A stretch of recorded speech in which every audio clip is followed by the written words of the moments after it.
Resistance हम लोगों को पढ़ाया गया है और पैसिव रेजिस्टेंस का पूरा अनुपालन हम लोग करते हैं। गांधीवादी विचारधाराओं से हम लोग पूरा ग्रसित नहीं बल्कि उसको अपनाए हुए हैं। लेकिन अगर गांधीवादी तरीके से सरकार नहीं सुनती है तो रिवोल्यूशनरी भी यही देश में पैदा लिए थे। और मैं ये भी बताना चाहूँगा कि one of them was Shibu Soren. वो भी वही कदम उठाए थे, जंगल काटो अभियान कर दिए थे।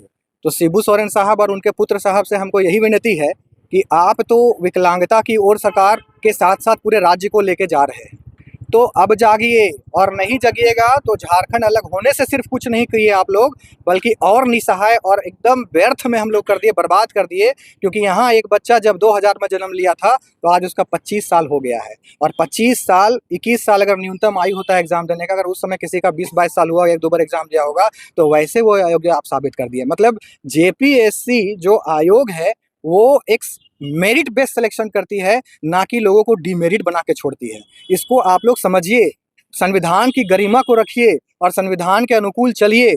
आप संविधान में हम लोगों को शिक्षा दी गई कि कलम लेके तुम साथ में चलो, ना कि तलवार और ना कि बंदूक। तो उसका दिन आने मत दीजिए। और मैं बता दे रहा हूँ एक साथ, बहुत ही विनम्रता से मैं बता रहा हूँ कि यही मिट्टी से इतने आंदोलनकारी पैदा हुए हैं और तब जाके झारखंड अलग हुआ है। ये किस कान से, कहाँ से आपको सुनाए हम, जरा समझने की कोशिश कीजिए। और एक बात मेरे को एकदम साफ साफ कहने को अधिकार है और मैं कहूँगा भी, क्योंकि डेमोक्रेसी में इंडिविजुअल राइट्स होता है और सबको राइट्स होता है, ये हम लोग जानते हैं।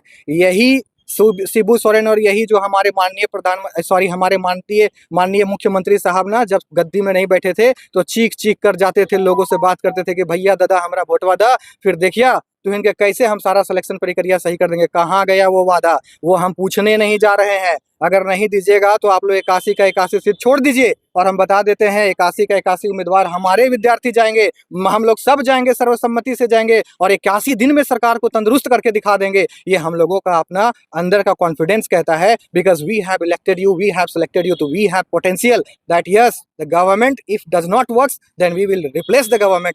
This is our challenge. And once कि एक बात तो चैलेंज एक अलग बात हो गई, दूसरी एक बात हो गई कि आप लोगों को जरा सा भी शर्म नाम का चीज नहीं आता है कि एक विद्यार्थी का माँ बाप भाई भतीजा किसी तरह से पैसा अर्जन करके बहुत दूरों मीलों दूर जा करके उसकी तैयारी करवाती है, हर दिन एक सपना एक ख्वाब लेकर आता है, उसका खून उसका विश्वास उसका सब कुछ जलते जा रहा है। जरा सा भी निर्दयता का चरम सीमा में आप लोग चले गए हैं। अरे धत तुम्हारी सरकार की, तुम्हारी अपनी संतान नहीं है, तुम्हारी अपनी गरिमा नहीं है? तुम क्या सोच के सरकार चलाते हो यार? स्टील फ्रेमवर्क इंडिया को आप, और साथ साथ साइमल्टेनियसली आप स्टेट्स के युवाओं को नहीं दे रहे हैं कार्यभार संभालने के लिए। कैसे तुम सरकार चला रहे हो? हमको एक बात समझ में नहीं आता है कि आपको सरकार चलाने के लिए अधिकारी की आवश्यकता पड़ती है, क्योंकि एडमिनिस्ट्रेशन नहीं है तो एडमिनिस्ट्रेशन लेस कुछ सरकार में नहीं चलता है।